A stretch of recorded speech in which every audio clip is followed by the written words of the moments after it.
Baik, mari kita mulai saja. Assalamualaikum warahmatullahi wabarakatuh.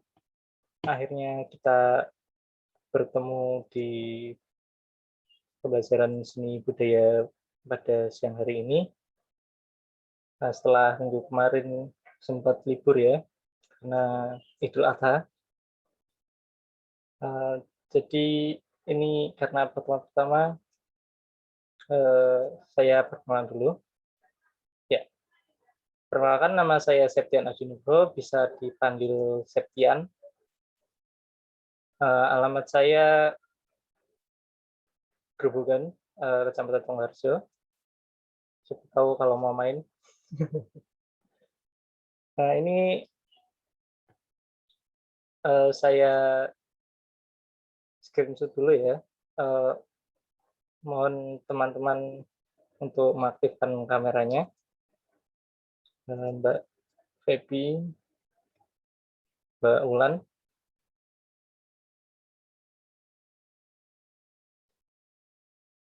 Bisa diaktifkan kameranya.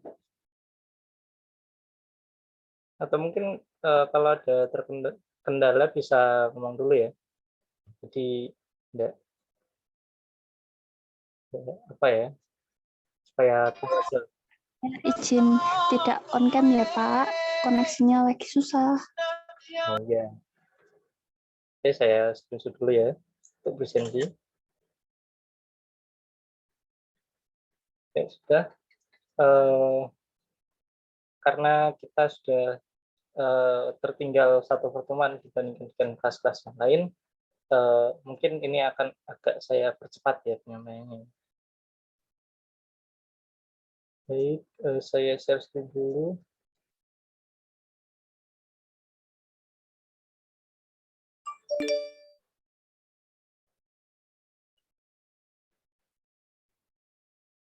Nah, baik.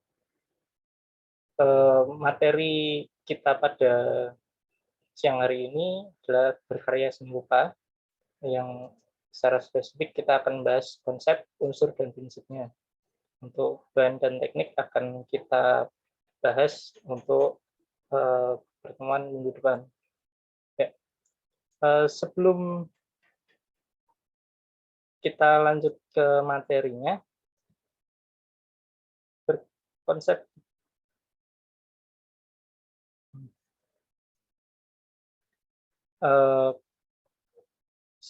kita fokus pelajaran kita ini akan berfokus pada seni rupa dua dimensi. Kan seni rupa, karya seni rupa berdasarkan khususnya itu kan dibedakan menjadi dua, karya dua dimensi, tiga dimensi. Nah, untuk pembelajaran kita nanti itu akan berfokus pada karya seni rupa dua dimensi. Yang pertama, konsep berkarya seni rupa. Apa sih konsep itu? Mungkin ada yang mau menjawab. Coba kita lihat. Mbak Arista mungkin. Konsep menurut Mbak Arista apa? Konsep menurut saya itu kayak gagasan awal gitu. Mungkin ada pendapat lain? Satu lagi yuk. Mbak Feby mungkin? Ya benar, panggilnya Feby. Saya kurang tahu Pak. Ya, oke.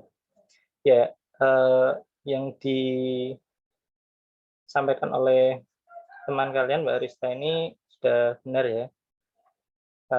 Menurut KBBI, konsep ini berarti rencana. Nah, berkarya seni rupa itu suatu proses merealisasikan suatu konsep dalam sebuah karya seni rupa. Nah, jadi bisa kita simpulkan bahwa konsep berkarya seni rupa adalah suatu proses merealisasikan atau menciptakan, membuat sesuatu rencana menjadi sebuah karya seni rupa yang dapat dilihat dan dirasakan oleh indera. Nah, mungkin sampai di sini ada yang kurang paham. Baru sedikit, baru karena konsep itu apa sih?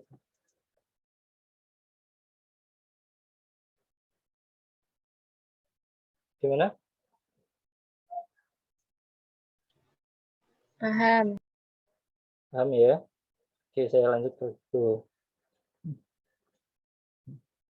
Kemudian kita akan masuk ke materi selanjutnya, yaitu unsur seni rupa. Yang pertama itu adalah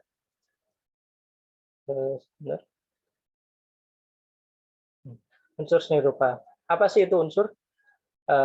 Ada yang tahu? Mbak Dwi Ayu mungkin?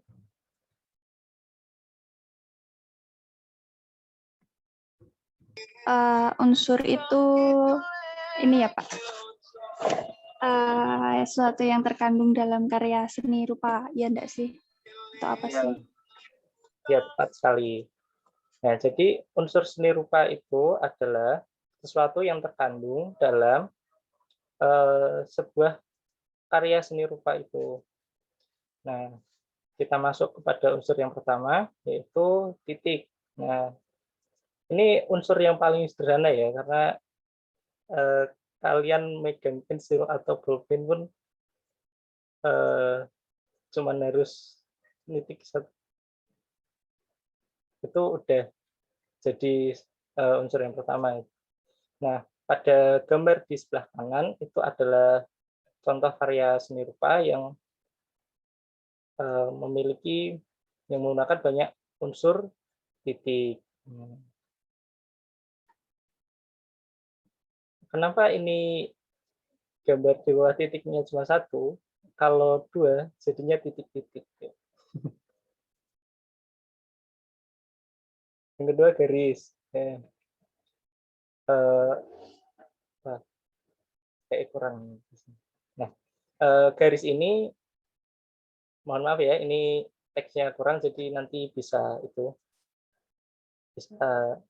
dicatat atau nanti akan saya edit dulu, akan saya share ulang dulu. Nah, garis ini merupakan gabungan dari titik-titik yang disusun secara sejajar, seperti tidak ada spasinya, jadi membentuk sebuah garis. Nah, garis ini ada garis lurus, garis melengkung, garis zigzag, gitu. Nah, pada gambar sebelah kanan itu salah satu karya-karya yang didominasi oleh unsur garis. Kemudian bidang. Bidang merupakan gabungan dari beberapa garis yang saling terhubung. Nah, seperti gambar di sebelah kanan itu ada bidang persegi panjang, ada bidang segitiga, ada juga bidang lingkaran. Nah, kemudian nih, bentuk. Bentuk merupakan gabungan dari beberapa bidang sehingga memberikan kesan 3D atau memiliki volume. Nah, pada contoh gambar di samping kiri, kita dapat melihat itu ada apa saja. Mungkin ada yang bisa menyebutkan? Mbak Elisa? Bentuk tabung sama kubus, Pak. Bisa diulangi, kurang keras. Itu tabung sama kubus. Oh iya, nah tabung sama kubus. Nah, sekarang saya mau tanya nih, apa bedanya bidang sama bentuk?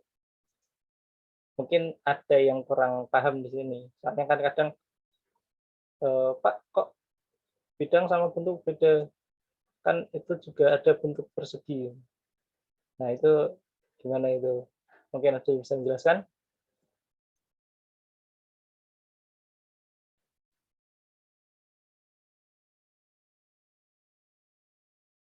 Iya, iya, gini aja. Tak ganti pertanyaannya.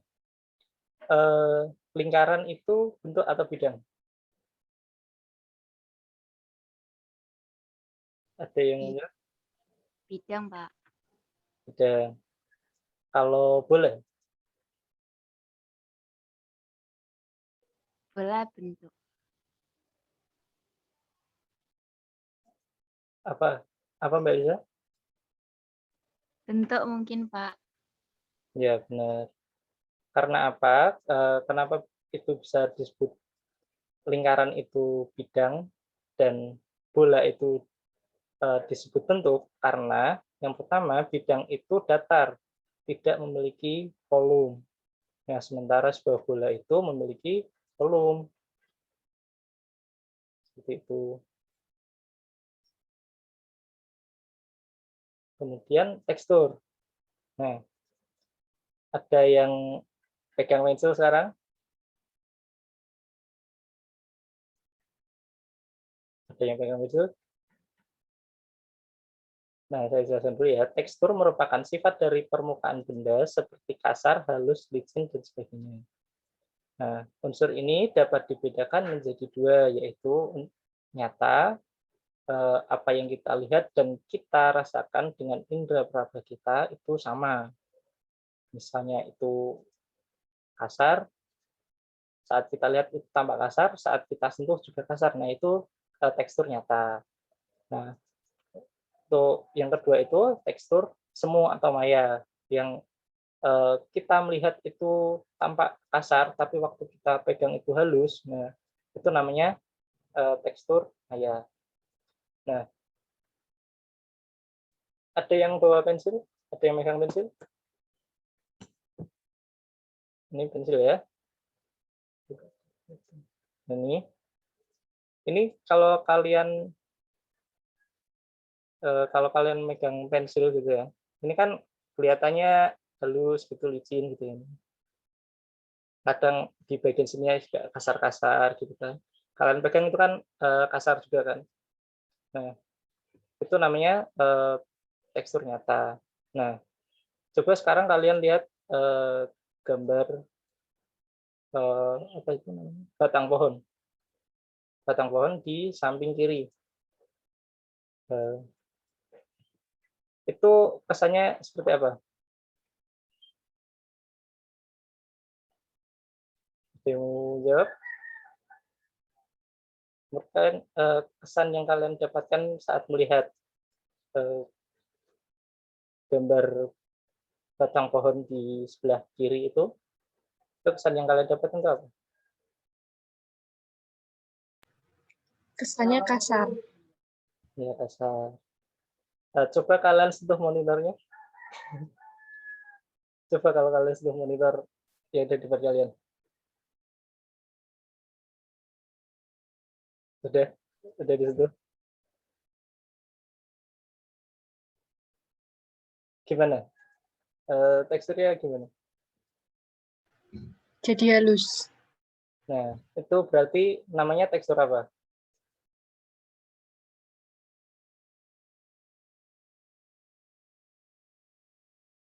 Tekstur apa, Mbak Esta?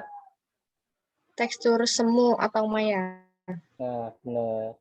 Yang lain juga sudah paham? Sudah. Paham, Pak? Oke. Kita lanjut ke unsur berikutnya, yaitu warna. Nah, warna itu merupakan pantulan cahaya dari benda yang memiliki pigmen tertentu. Nah, pigmen itu salah satu apa ya namanya, senyawa atau unsur yang membentuk sebuah warna itu. Nah, warna dikelompokkan menjadi warna primer, sekunder, dan warna tersier. Nah, warna primer ini ada 3, yaitu merah, kuning, dan biru seperti gambar di samping kiri itu. Nah, di situ kalian bisa baca itu secondary.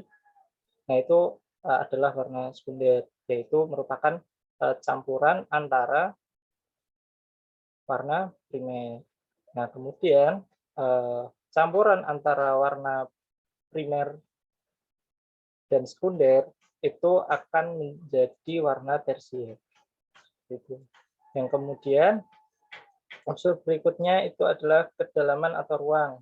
Nah, Dalam seni rupa 2 dimensi, unsur ini yang memberikan kesan 3 dimensi seolah benda ataupun ruangan tampak nyata seperti ruangan yang dilihat oleh mata. Itu juga dapat disebut juga tampak perspektif. Nah, ada yang tahu perspektif itu apa?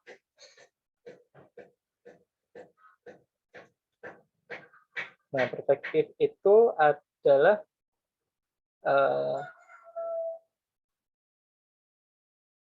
titik ini apa ya? Bentar.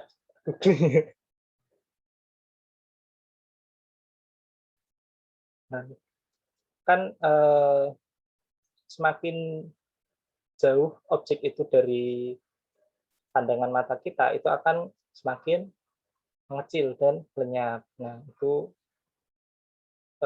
bahasa gampangnya dari tampak perspektif.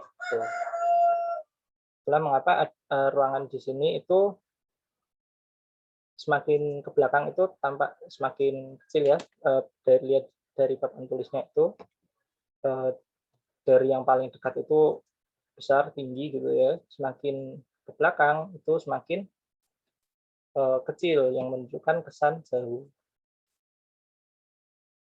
Kemudian gelap terang. Nah, gelap terang ini memberikan kesan kedalaman atau kontras, memberikan kesan cahaya yang menyinari objek dan juga bayangan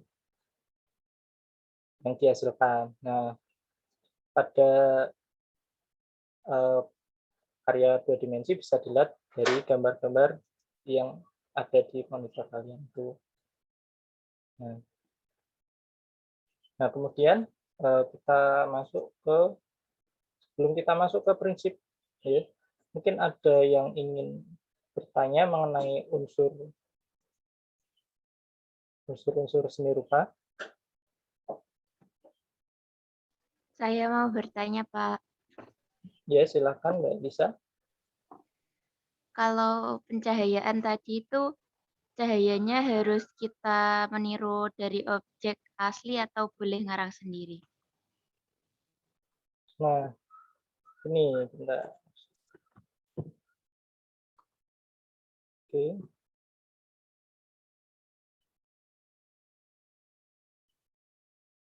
Nah, misalnya ini sebuah lingkaran ya. Nah, cahayanya dari sini. Nah, otomatis bayangannya ada di sebelah sini. Nah, jadi ini kan sebuah bola. Kalau kita udah paham teorinya, kita udah tahu maksudnya bentuk-bentuknya, karakteristiknya. Kalau bola kan mudah gitu kan karakteristiknya, bentuknya itu. Berarti yang di sebelah sini itu kena cahaya, berarti ini semakin gelap.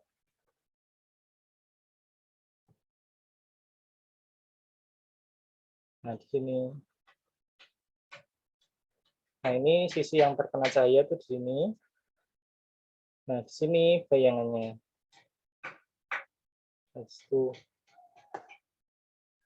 Nah, kalau itu sebaliknya, kalau misalnya cahayanya dari sini, berarti bayangannya di mana? Dari sebelah kiri cahayanya.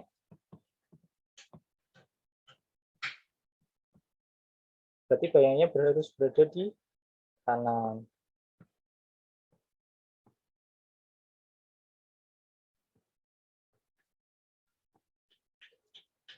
Tuh. Mbak Lisa, ada yang kurang paham? Kalau misalnya kita menggambar objek yang rumit, mungkin katakanlah wajah manusia gitu kan ya, itu kan banyak lekukan-lekukan. Nah, itu kita lebih baiknya kita meniru objek gambarnya, bisa melalui foto gitu.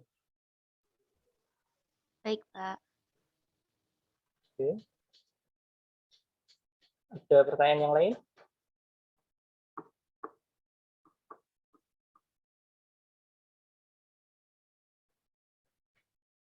Nah, tidak ada, kalau gitu kita lanjut ke prinsip prinsip seni rupa. Nah, apa sih itu prinsip? Nah, prinsip itu suatu yang sudah disepakati ya, bahwa prinsip-prinsip seni rupa ini adalah suatu aturan yang dipercayai dapat membuat karya kita itu tampak lebih baik, supaya tidak apa sih, saat kita melihatnya tuh enak gitu, enggak apa sih ini kok ada yang mengganjal gitu. Nah gitu. Nah, ini yang pertama, kesatuan.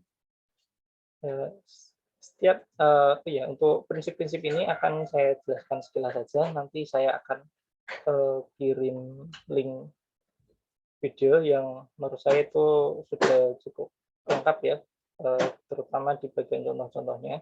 Jadi ini akan saya jelaskan sekilas saja juga untuk meningkat waktu karena kita pertemuannya terbatas. Gitu. Yang pertama, kesatuan. Nah, setiap objek atau unsur seni rupa pada karya seni itu saling terhubung, tidak tercerai-berai, yang mengakibatkan karya tersebut tidak nyaman untuk dilihat. Nah, unsur-unsur ini bisa berupa bentuk, bisa berupa warna. Yang kesatuan ini merupakan semuanya, semua unsur-unsur yang ada di karya itu harus memiliki kesatuan.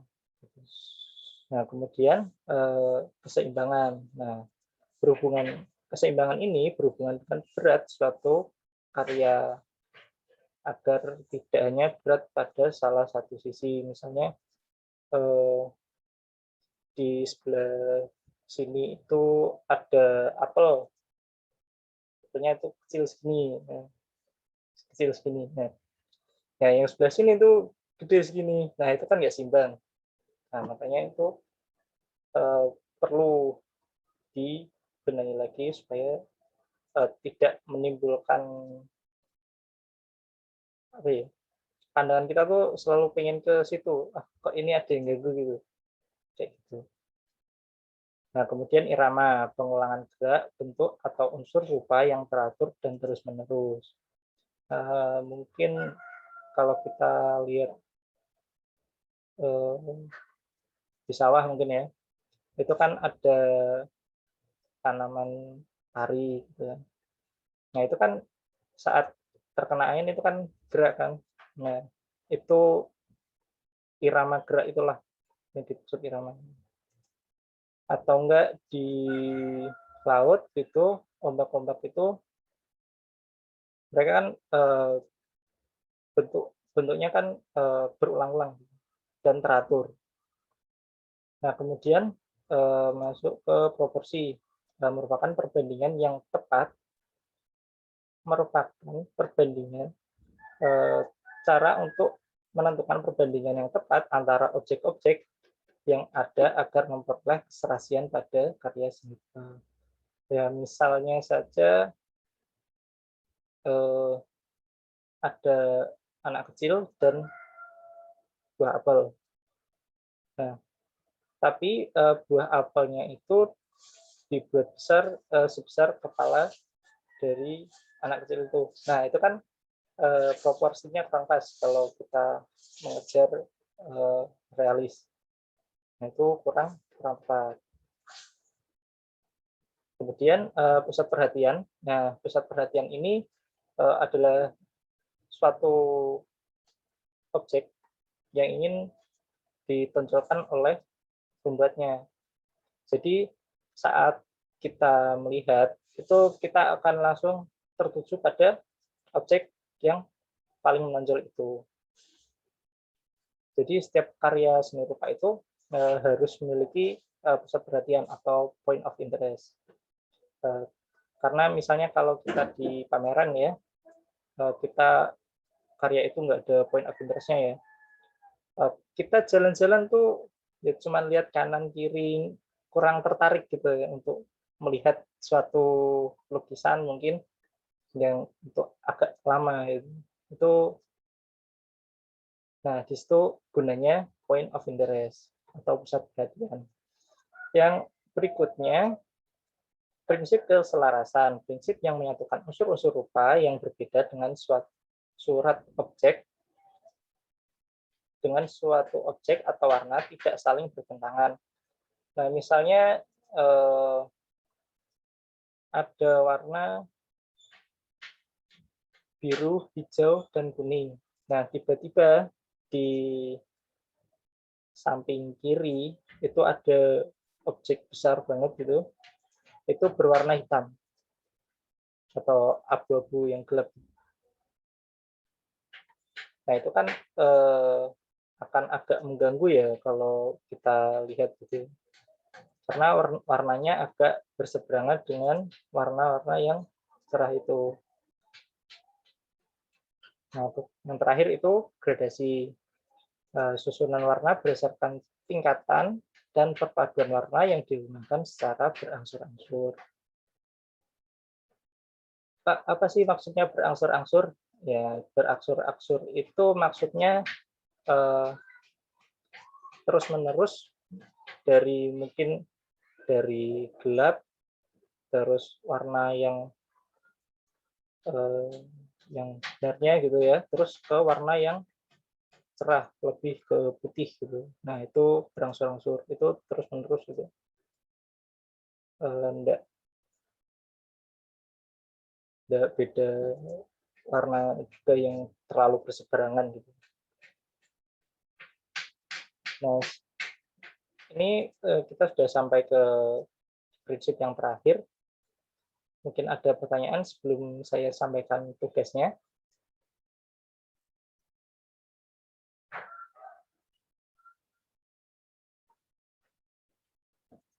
Ya, belum? Apakah ada pertanyaan? Atau koneksi saya ini yang problem?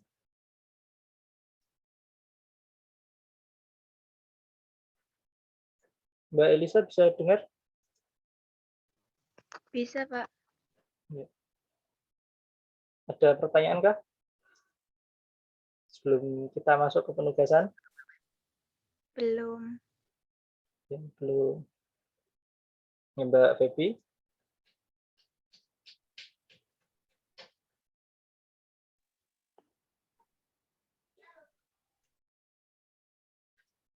Halo Mbak Feby? Ada enggak? Ada pertanyaan tidak? Tidak, Pak. Oh, oke. Nah, penugasannya buatlah kelompok berisi 3-4 orang, kemudian carilah contoh gambar yang menunjukkan prinsip-prinsip seni rupa tersebut. Nah, nanti untuk lebih detailnya, untuk sebagai acuan kalian mencari gambar contohnya ya, itu akan saya kirimkan link video itu ya, yang membahas prinsip-prinsip seni rupa tersebut. Nah, kemudian minggu depan kita presentasikan sebentar, atau mungkin ada yang pengen ganti, Pak, jangan gambar contoh, Pak, cari satu gambar terus dianalisa prinsipnya. Yo, pilih mana, cari gambar contoh atau analisa sebuah gambar menurut prinsip-prinsip seni. Ya, mungkin ada pendapat? Yang gambar contoh aja, Pak. Iya, Ya, Pak. baiklah kalau gitu.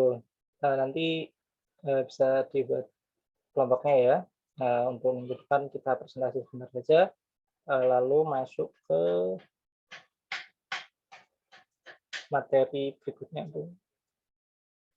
Masuk ke bahan dan teknik. Nah, kemudian untuk berarti pertemuan ketiganya kita bisa mulai langsung praktek.